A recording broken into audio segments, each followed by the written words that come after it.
Coming up, it's LiveWire. You've heard of the Sundance Film Festival, you've heard of the Cannes Film Festival, but did you know that Sacramento has its very own film festival that's taken the world by storm? It's called A Place Called Sacramento. So all you filmmakers, writers, and actors out there, be sure you tune in and find out how you too can participate.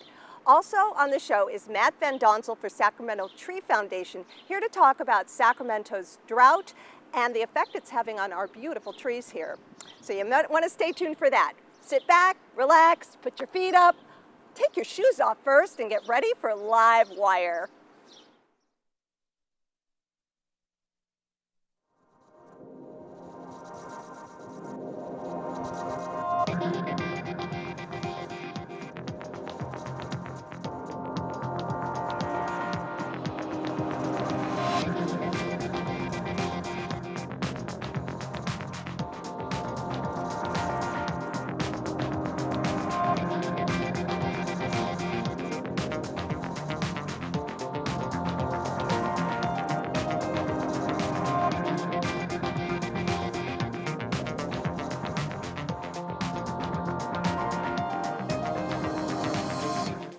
Welcome everyone to LiveWire. I'm Bonnie Antonini, filling in for Ray Tatter for the next 2 weeks.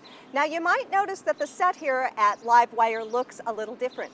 And that's because with this beautiful spring day, we decided to take a road trip and go all the way out to the courtyard of Access Sacramento. Yeah, we like to live on the edge here. So later in the show, we are going to be talking about Lights, Cameras, Action, the Sacramento Film Festival called A Place Called Sacramento. So you'll want to listen to Donna Wahlberg, who's going to tell us all about that. Also, Gary Martin is here to talk, also known as Bragg, about the new HD truck here at Access Sacramento. But first up, with this hot weather we're starting to have, if we get thirsty, what do? We grab some water and we drink. But if you're a tree, you have to depend on what nature gives you. So today I'd like to introduce Matt Van Donsel from the Sacramento Tree Foundation, here to talk about the drought and the effect it's having on our trees.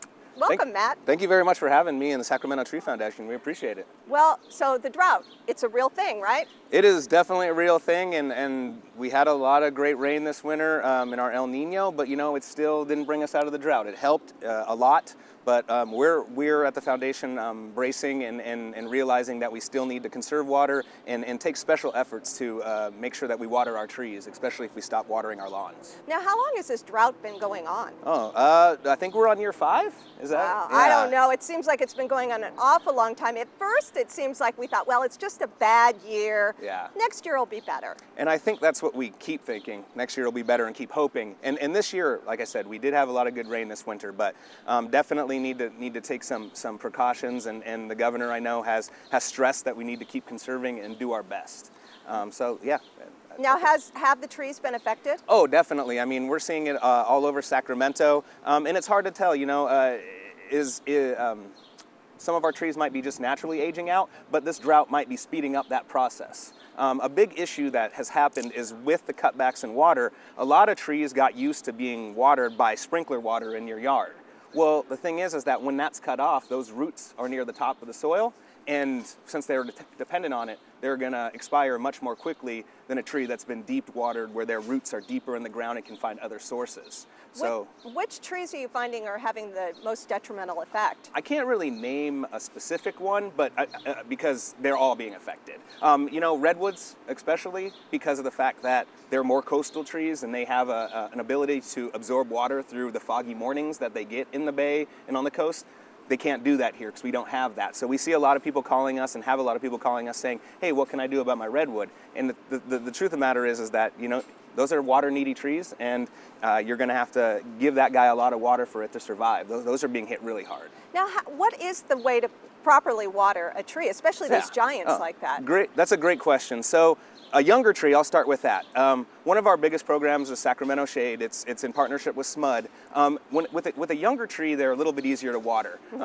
You can basically get a 5-gallon bucket. You can drill an 1/8 of an inch hole in that 5-gallon bucket, and you can set it right at the base of your tree.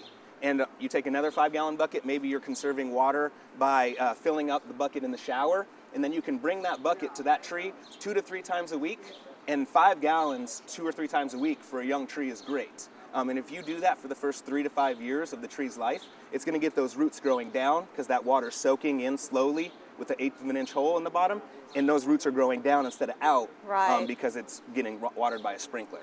Now, a mature tree is a little bit tougher because those roots, the roots that are actually drinking the water, can be as far out as the canopy cover. So, on a guy like this, I might be sitting on his roots. So watering right by his trunk isn't really going to be effective. So you can go get a soaker hose from Home Depot, and what we would say, we have our drought flyer up. Graphics are up now. What we would say, so if I'm watering this guy next to us, what I would do is I would dig down probably here, to kind of get a feel of my moisture, dig down a foot with a screwdriver. If the water, or if the soil is really dry and crumbly, then I know I need to water. If it's a little bit moist, then I'm doing a good job.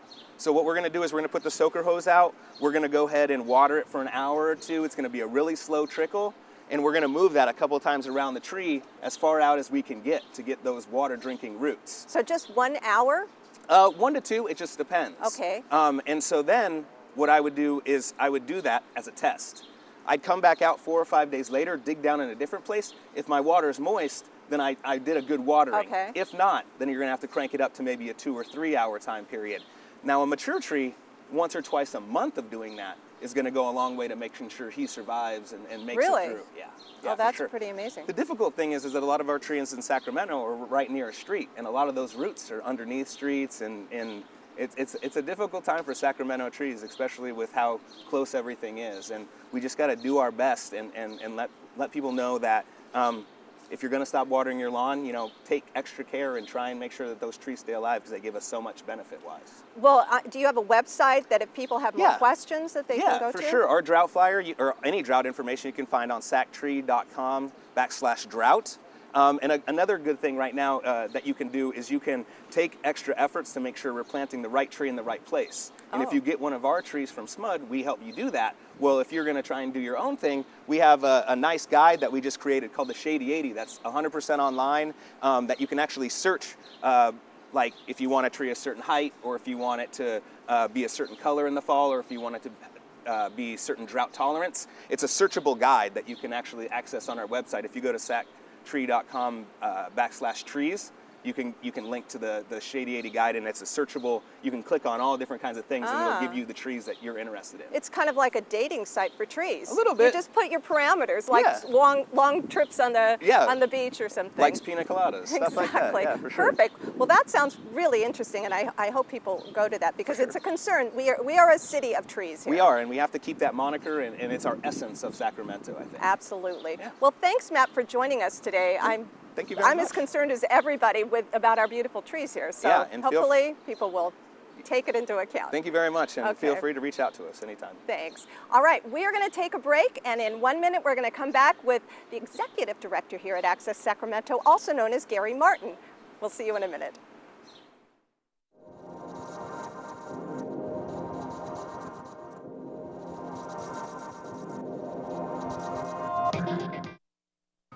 Me and my boy Matt had it good. He had catnip that was off the hook. But one day, he brings a girl home, and she's allergic to cats. Every sneeze was a nail in my coffin. Now I'm in a shelter. It's decent, but they don't even have Wi-Fi.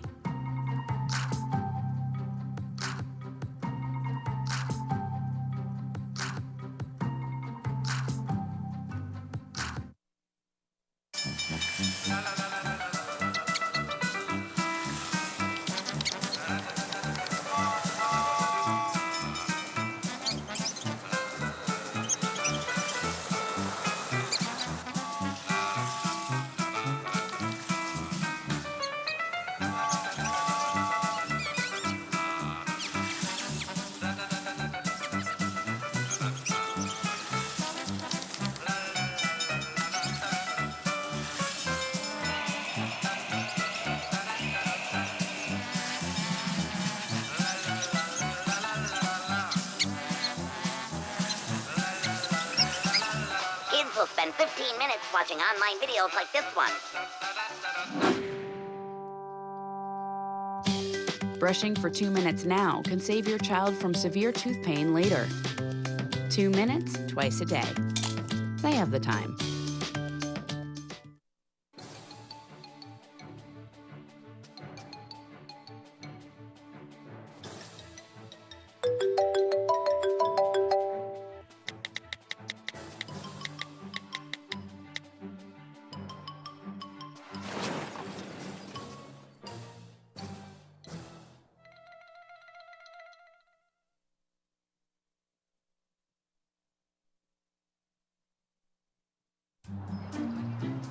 Don't worry. 74 people were picked before me in the NFL draft. To fight childhood obesity, United Way and the NFL are helping kids play more. To donate or volunteer, go to unitedway.org/play60. Now I get it.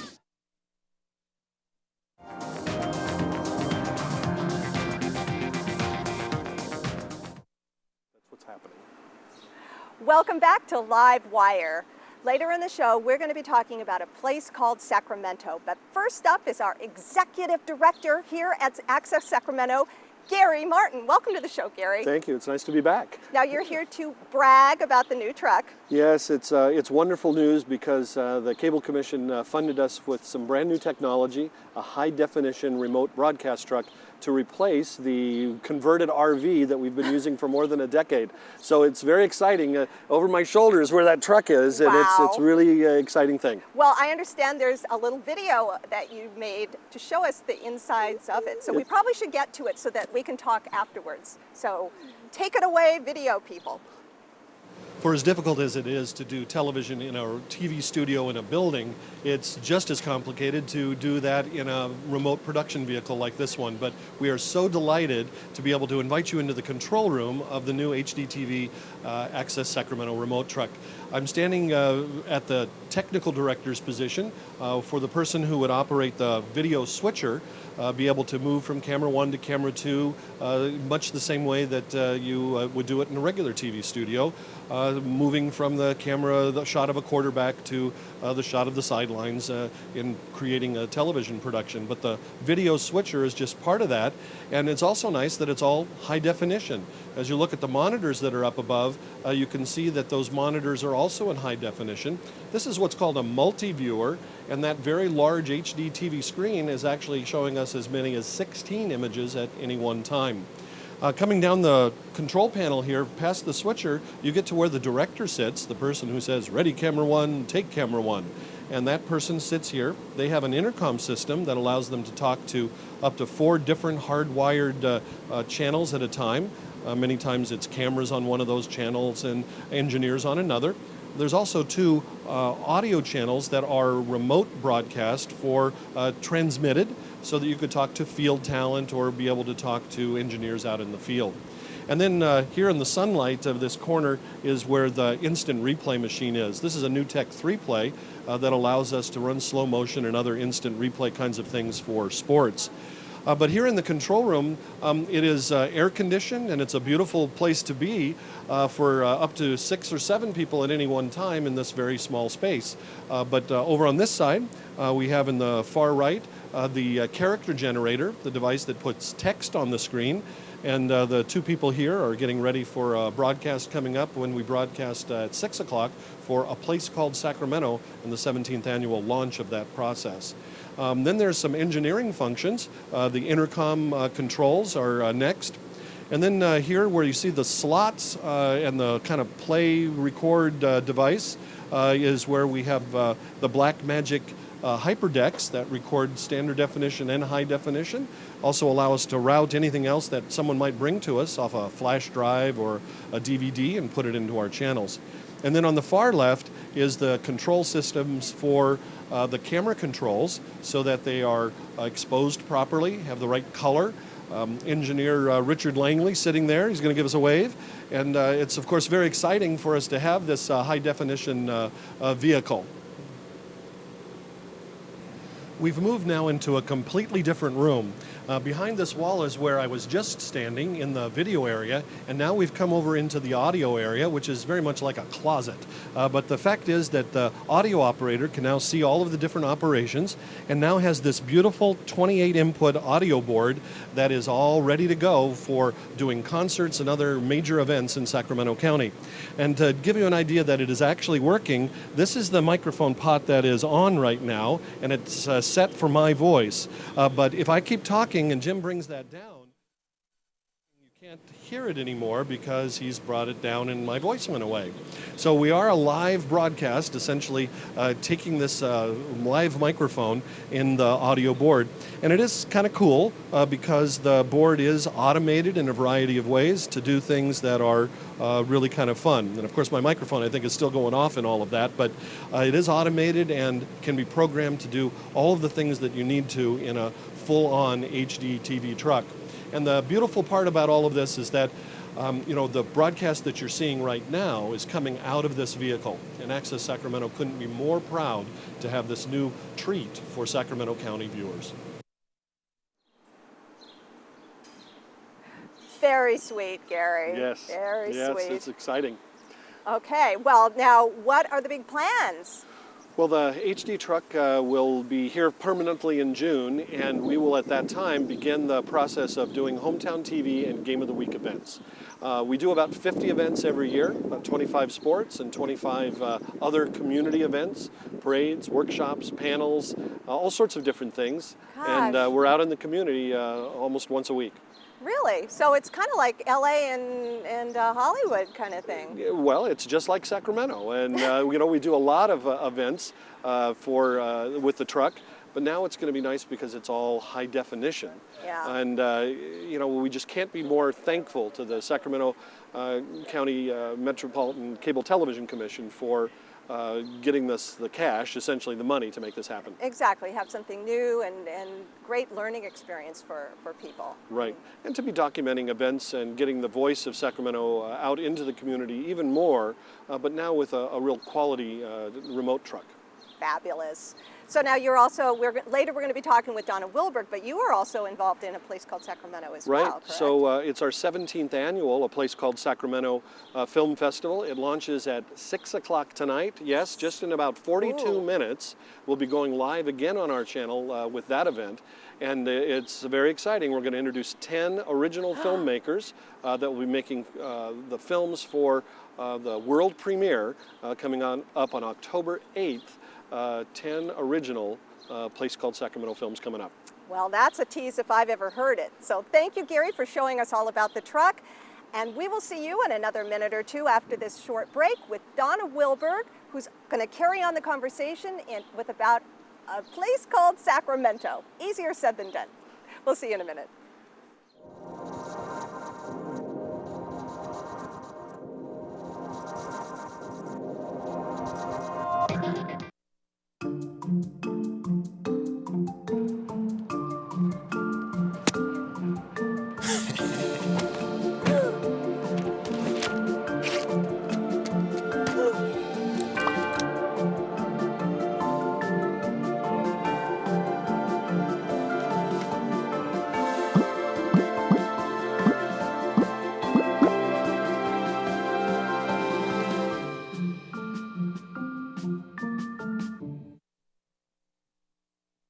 Morning, Gary.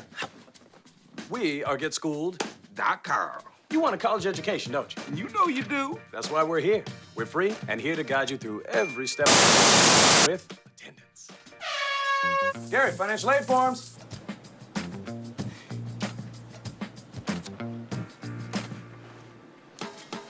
Picking a college, man. You and us. Go together like tacos and Tuesday. And I love tacos. Go to GetSchooled.com.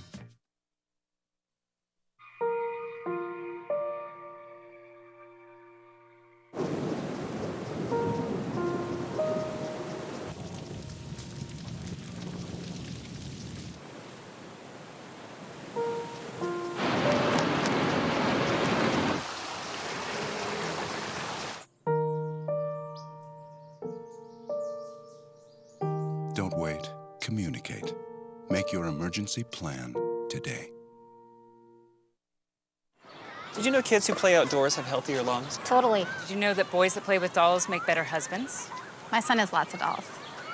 But did you know terry cloth diapers breathe better? I did. It's totally true. Oh, yeah. Did you guys know statistically friendly kids have more friends? Yeah. That's obvious. Did you know most people think they're using the right car seat for their kid, but they're not? Parents who really know it all know for sure that their child is in the right seat. Visit safercar.gov/the-right-seat to make sure your child is protected.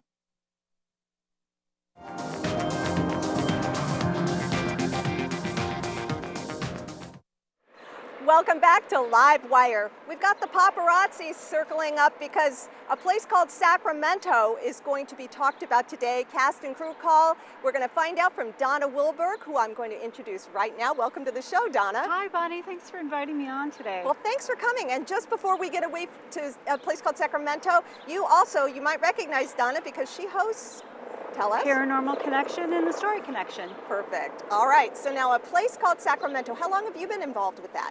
Place called Sacramento. This will be my 6th film. Wow. I know. I feel so blessed to be chosen again. And I hope everybody's not sick of looking at me or my work. Never. Because I love it. It's such a fabulous opportunity, and just, you know, being a part of such a process where the community comes together and helps somebody make a film, it's just incredible. Well, kind of talk about what the a place called Sacramento is all about. What the whole process? Well, from the start to finish, the scripts that we write are submitted in March, and then they're supposed to be include something about Sacramento or be about Sacramento, or it can be a character in Sacramento, but it has a Sacramento theme. This year, my story is actually about a couple who's immigrated from France to Sacramento, so it's got a little twist on it. But so once we submit the scripts, then we wait patiently until, yes, I'm sure it's patient. I know, it's like to see whether or not we've been chosen. And it's a blind choosing, right? It is a blind choosing. No, they have no idea. Right, so our names aren't on them. It's just, you know, they pick the stories that they think will fit the festival. Right. So I'm always surprised when I get chosen, because, you know, there's a lot of submissions and there's a lot of good writers out there. So quite a compliment. Yeah, I feel really blessed. Okay, so now you play, or the films have been selected, but now you need people to make the film. How does that happen? Well, Access Sacramento provides this wonderful opportunity for cast and crew call. So once we present and pitch our films to the people that are attending, they'll come up to our tables and they'll either offer their help, or we'll see them sneak by and try to, you know, reel them in, you know, so that everybody pitches in and helps us make our films. What kind of people do you need? What kind of jobs are there? There's, well, some people need producers, some people need directors, some people need camera operators, directors of photography, sound people, people who can do the lighting, gaffers they call them, and craft services, actors, yes, big time. We need, you know, actors to perform in these films. So people who want to be in front of the film or in front of the camera can show up as an actor, but maybe you're a little shy, you don't want to be in front, but you want to participate. You just sign up for an extra. An extra, or just doing crew work even. Right. Now, what if you want to work on lights, but maybe you really don't know how? Is there any kind of learning process? You know what? This is a great opportunity for someone who is just breaking into the business. Maybe they're going to school, they haven't had a lot of experience. I personally welcome people to you know, hang out with us, you know, see how we do it, and you know, learn. That's what this is all about. It's a learning experience. It's so wonderful to learn hands-on as opposed to in a classroom, because things crop up that you never expect. Oh yeah. Like right now, I'm sitting in the sun, being full blasted by the sun, whereas 2 minutes ago I was in the shade. So that's a great lighting problem for people here. I'm trying to scoot and get in the shade. Yes, and you're trying to yell over helicopters overhead and whatnot. I know, but these things happen on the fly all the time. So they do. What a great opportunity for people who might just kind of like to get a taste of what filmmaking is about for fun, or maybe even as a career someday down the road. Absolutely. And like I said, you know, this may be my 6th film, but I am still learning. And you know, again, I'm really thankful for the opportunity to, again, learn more. So before we run out of time, let's talk about how can people do it? When can they do it? Okay, show up at 4623 T Street today, Access Sacramento, and have a seat, listen to the pitches, and, you know, just kind of wander around, meet the 10 writers that were selected, and ask them about their projects and see if you want to, you know, participate. Okay, so after our show is done at 5:30, they can hop in their car. It goes between 6 and what time? 6 and 8:30. 6 and 8:30. Now, what if somebody can't make it today, but they really would like to participate? Is there a way to contact Access Sacramento? I'm sure that Access will post the filmmakers and their email addresses online. Okay. They're welcome to contact us. And I'm speaking for everybody, but I'm sure everybody feels the same. You know, just get the email, contact the person, and tell them what you'd like to do, and see if there's an opening. Right, because Yeah. it's kind of last minute if people didn't know. You know, they're watching LiveWire now and Right. thought, oh, it's today, but I've got something to Right, do. I understand. So there's probably a lot of opportunity out there because, you know, when you make a film, there's always so many jobs. You almost cannot have too many hands on Oh, board. absolutely not. Absolutely not. It takes a village. It to make does, a and I'll short film. bet you anything it's a lot of fun, too. It's a wonderful, wonderful experience. Yeah. Yeah, we do have a lot of fun. So are you one of those, when you make your film, you kind of see it in your head ahead of time and know what you want? Yes. I actually make sure that I'm able to do the film before I even submit it. So I check on my locations to see if they're doable. You're very planet Yeah, organized. I have to, you know, because if you submit a film and you know, it comes back, you won, and now you can't get the location that you know, revolves around your story. It's like, now what? Now what, exactly. Yeah, That's so- when you do a little Mhm. writing at it. Yes. Well, Donna, good luck with your film. Thank you and so thanks much. for telling us all about this cast and crew call today and a place called Sacramento. Right. Thank you so much, Good Bonnie. luck with your film. Thank you.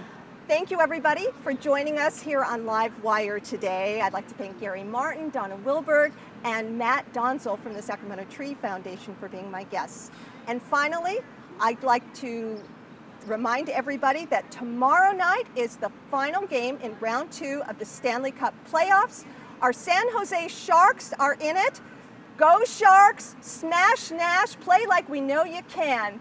Thanks everyone for joining us, and I'll see you next week on LiveWire.